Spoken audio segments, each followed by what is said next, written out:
We are equipped with a dictionary of more than 600,000 words of the beautiful French language. Now, this is a tremendous amount of data, and we somehow want to classify it. Here I would like to focus on the pronunciation of words. Luckily, we have IPA, the International Phonetic Alphabet, which uses special symbols to represent the sound of a spoken language. For example, take the word renseignement, which you could loosely translate as information. Its phonetic transcription is given by this string, renseignement. You might wonder, can we construct a metric which quantifies the similarity between two words based on the pronunciation? If they sound similar, like Bézef and Joseph, or émolument and monument, their similarity score should be high. If, however, they sound very different, like susceptible and grandeur, or plaisir and incroyable, their score should be low. With such a metric, we can then construct a graph in which the nodes represent words and the undirected edges are weighted according to the similarity between those words. And well, this puts the entire world of graph theory at our disposal. For example, we could use the Louvain algorithm to find clusters. If you want to learn more about Louvain, I've already made an entire video about it. But here we now explore the Needleman-Wunsch algorithm used to compute the similarity between two given words.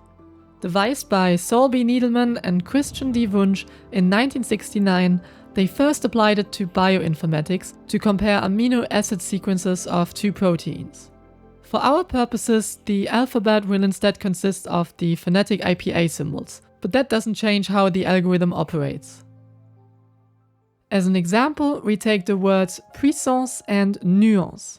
Now there are many ways to align them. We could write them as shown here, where we align the first symbols and then fill the remaining parts with gaps, since the strings have different length. But we could place those gaps anywhere else, and there are many more possible alignments. The goal of the Needleman-Wunsch algorithm is then to find the best one, the one with the highest score. Whatever score means, we will see that soon. Out of all of these alignments, what do you think is the best one?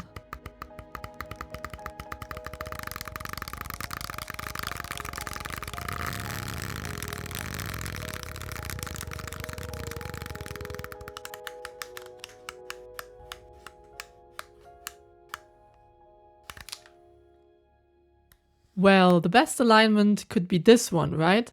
Since then the U, En and S align, and only the P has to be replaced by another character. But then of course we also have those gaps. And what score should we now assign to this very specific alignment? Well, one step at a time. The real genius of the algorithm is to map any possible alignment to a path in a grid, that is, a matrix. To construct it, write one word as the indices for rows, and the other word as the indices for columns. But leave one extra first row and first column, since we need the top left field as starting point. Let's assume as a first step you take a diagonal path to this field. In our alignment, we then write down the phonetic symbols that this field corresponds to. So here P and N. Take another diagonal step and we have U and U. See where this is going? This is how we map a step in this grid to new chars in our alignment. But as you realize at the latest when we arrive here, just diagonal steps are not sufficient, since at this point we haven't yet fully traced out the word puissance. Well, in the alignment you would just write the missing characters at the very end, right?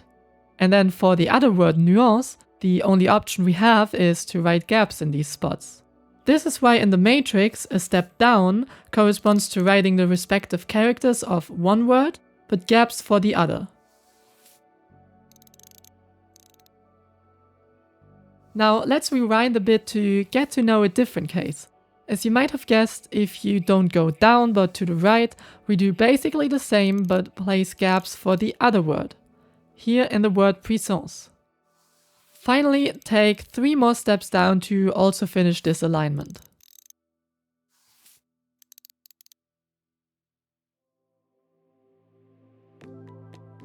One last note regarding the path. Say you're here and decide to go to the bottom left. In this case, you would reuse some letters of the word nuance, even though those characters only occur once in the word.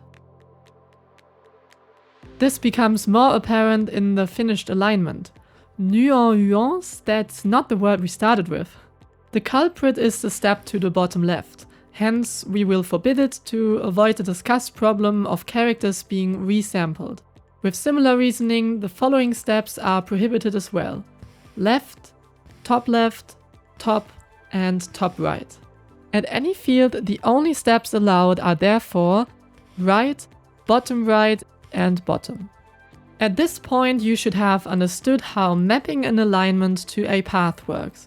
To test your understanding so far, try to come up with the path corresponding to the alignment that is shown now. If you want to take a break, this is a good moment now because we will level up afterwards.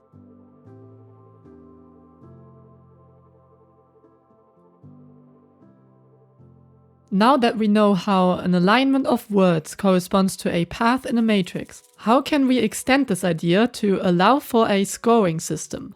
Since our goal in the end is to assign a score to a given alignment, and then find the alignment which yields the highest score.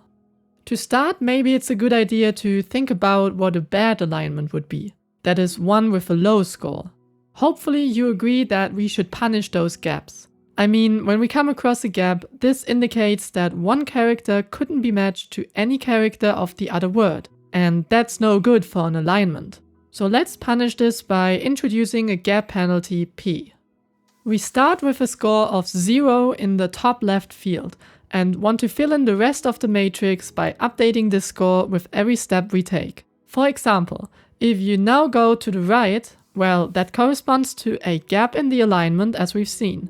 Hence, we should put the value of our gap penalty P in there. For the sake of this example, let's choose P as -2. Note that a negative number makes sense since we want to punish the gaps, so the score should be reduced. Then when we take another step to the right, what should the new score be? Well, we aligned yet another character to a gap, therefore we should add P again, ending up with -4. And then just go on like this to the end of the row. Likewise, the same argument applies to the first column, where we only go down and therefore also align to gaps all the time. More interesting is the case where we take a diagonal step. What score should we put here when we had 0 beforehand? Well, that should depend on whether we align the same character or different ones. For example, here we align a P and an N. Compare that to the next diagonal step where we align a U with another U.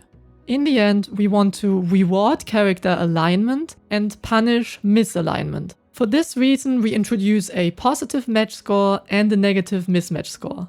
In our example, we arbitrarily set the match score to 1 and the mismatch score to -1. So with that, what should the new score be when we arrive at this field after a diagonal step? Since P and N don't align, we add the mismatch score to the previous score. So 0 minus 1 results in -1. Now take another diagonal step where U and U align, therefore increasing the score. -1, the previous score, plus 1, the match score, equals 0. So we put a 0 in here.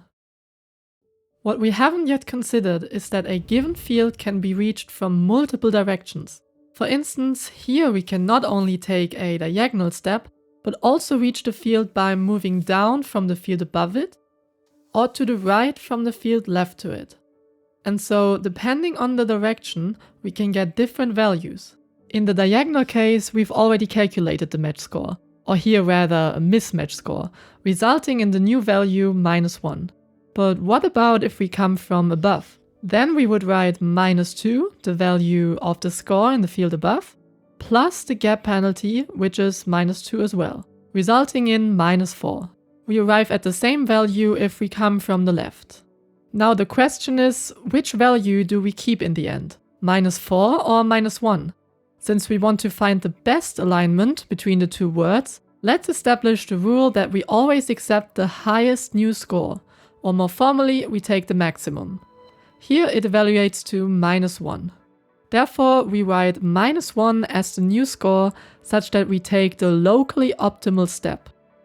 And this recipe we can repeat. For example, give it a try for these two fields.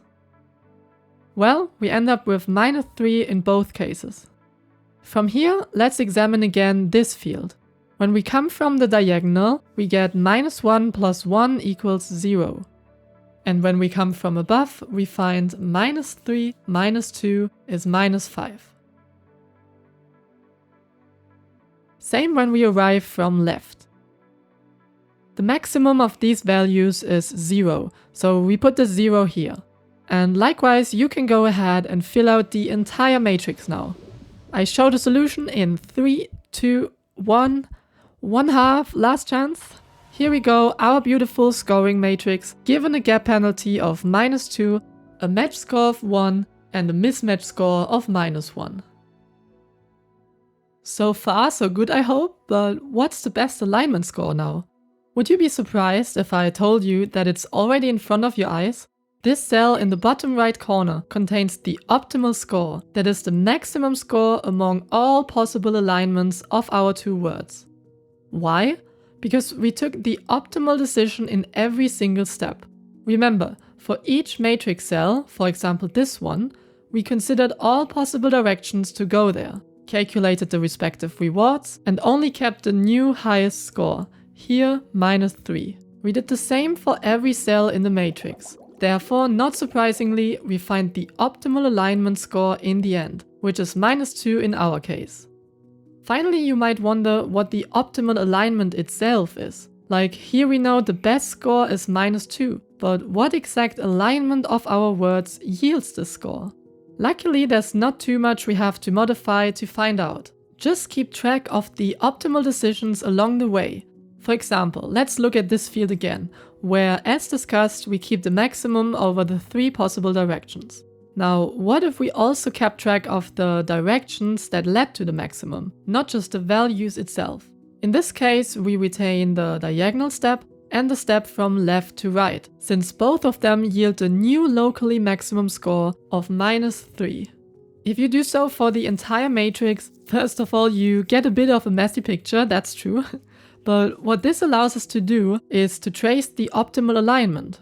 How? Well, start at the bottom right field, since we have to get there eventually, right? Just in order to finish the alignment. Then, from here, take a step back along the optimal path. Here we only have one choice, the diagonal. In the next field, you do the same thing and so on. This is how we trace back to the starting point. In our case, the choice is always clear. There's only one optimal path. Note that in general, this doesn't hold true. You can indeed have multiple optimal paths, but here we just have this one. On a side note, don't be confused when you look up these matrices online later on. The arrowheads might just as well be reversed. But once you've understood how the algorithm operates, this shouldn't be too much of a leap. It's just a way of encoding things. And indeed, for tracing back the optimal path, it makes more sense. Just not for explaining how the algorithm works, since there we start from the top left, not end there. The last thing to do is just translate back this path to an alignment as we've seen in the beginning of the video, just in reverse now. So for every field we consider how we got there. And there we have it, the optimal alignment of our two words. Your intuition might have already told you that for our given words nuance and puissance, it's indeed the best alignment, in the sense that no other alignment achieves a better score than -2. And that's it, the Needleman-Wunsch algorithm. Last but not least, let's recap what we've done and also see how the pseudocode looks like. We've seen how an alignment of words corresponds to a path in a matrix, how we can fill this matrix based on which steps in the path we take. We've discussed how we always take optimal steps and that therefore the bottom right field holds the best alignment score. And finally, we found out about the best alignment itself by retranslating back the optimal path in the matrix to an alignment of our words. It's a simple but brilliant and very powerful algorithm in my opinion. At this point, if you sit down a bit and try it out once with your own example on a piece of paper, then you should be more than ready to implement this algorithm on your own. Let's take a look at the Rust code now. We define a function calculateScore that takes in our two words a and b, which are vectors of positive integers. That's just how we encode the words. And let's make the gap penalty an argument as well. What do we want to return from this function? Well, the optimal score, which is an integer, so it might be negative. Then we construct our score matrix, which has the size of our words in both directions, +1 respectively, as we need the padding. Afterwards, initialize the first row and first column with multiples of our gap penalty. And finally, we go through every field row by row and do what we've done all the time. Consider the 3 scores and take their maximum. So let's do exactly that. What's the score when we arrive from left? It's the previous score on the field left to the current field plus the gap penalty. Likewise when we come from the top. For the diagonal, we have the previous score on the diagonal field plus some delta. And what's that delta?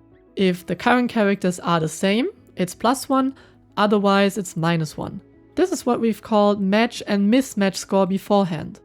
Finally, return the score from the bottom right cell, which, as we've seen, is the score of the best alignment. When we launch our program with our lovely words puissance and nuance, we indeed retrieve a score of -2 as expected. For what concerns the runtime of our program, considering we have this nested for loop, it is O of length of A times length of B, where A and B are our two words. This is the program to calculate the alignment score. If you also wanted to retrieve the alignment itself, not just its score, you can now do that on your own. I don't want to take away everything. To come back to the very start of the video, given this program, what if we took a whole dictionary of any language, calculated the scores for all pairs of words, and then constructed a graph out of it? This is what I've done, but this video is already quite long, so let's see you in a future one where I will discuss how this works, including CUDA code to parallelize the Needleman-Wunsch algorithm on a GPU. And if you're on my channel because of the introduction to Lean, don't worry, I want to do some more Lean stuff in the future. But one step at a time. Bye!